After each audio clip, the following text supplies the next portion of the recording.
Sa kasagsagan ng investigasyon ng Senado kaugnay sa pag-amyenda sa saligang batas sa pamamagitan ng People's Initiative, nabaling ang atensyon ng ilang senador sa akap o ayuda para sa kapos ang kita. Pangamba nila, kasama ito sa posibleng ginamit o manong panuhol para makalikom ng pirma para sa tsa-tsa o charter change. Department of Social Welfare and Development o DSWD ang magpapatupad ng programa alinsunod sa General Appropriations Act. Pero nagtataka raw si Senadora Amy Marcos na hindi umano nabanggit sa budget deliberations ng DSWD ang akap, gayong siya pa ang nagdepensa ng budget nito. Sa Bicameral Conference Committee Report o BICAM na raw ito tila isiningit. Wala yun. Ang inaatupag nga namin na mabigyan lahat ng social stipend. Abay, biglang sumulpot yung akap. Kalaki-laki. Lahat kami pumipirma ng BICAM, tapos yung pinal, iba. Doon ka naman magkukulang.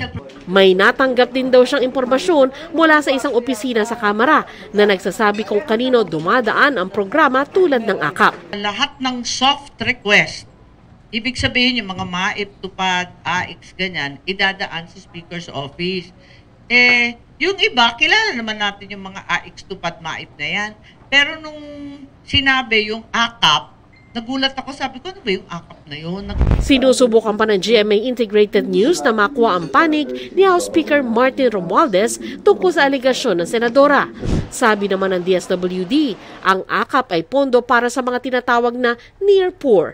Ito yung sektor ng lipunan tulad ng mga minimum wage earner na di pa itinuturing na mahirap pero posibleng masadlak dito dahil madaling maapektuhan ng mga dagok sa ekonomiya tulad ng labis na inflation. Kasama rin dito yung mga nakagraduate na sa 4Ps o Pantawid Pamilyang Pilipino program na kailangan ng tulong upang di na bumalik sa pagiging mahirap. Kaya naman ikinatuwa daw nila ang pagkakasama ng AKAP program sa General Appropriations Act. Siyempre, kung dinagdagan ng iyong budget, matutuwa ka. So kami, welcome tong programa na to nung idinagdag sa budget ng aming departamento. Paano naman daw yung near poor kung tawagin, yung mga minimum wage earner? Bakit importante natin sila tignan? Kasi yung mga yan, isang shock lang.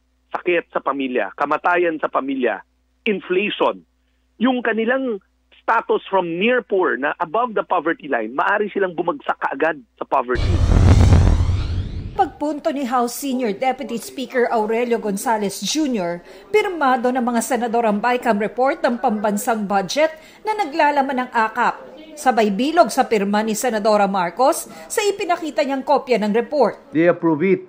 In fact, Senator Amy signed this committee report, this BICAM. They are stopped from speaking against or criticizing what they have approved unless they tell us now that voted yes without reading the budget or at least the conference committee report. Malinaw po, last December, 2 beses po nag-meet ang Bicameral Conference Committee at napag-usapan po itong programang AKAP ng DSWD. Yung programang ito, kay bago-bago, sisirain po ng ating pong ilang sa mga senador, wag naman po sana ganon. No? Ngayong araw ng mga puso, panawagan ng mga kongresista sa mga senador, tigilan na ang mga akusasyon at pagmamaliit sa kanila at hayaan ang pagmamahal sa bayan na mamayani. You say you want to amend these economic provisions. If there is a will, there is a way. So, show the love and let love win. Kung ako ang senator, pakikinggan ko si Presidente. Because yun ang Valentine's gift natin sa kanya. Dagdag ni Gonzales, handa pa rin ang speaker na makipag-usap sa mga senador anumang oras. Para sa GMA Integrated News, Tina Panganiban Perez. Sandra Aguinaldo, nakatutok 24 oras.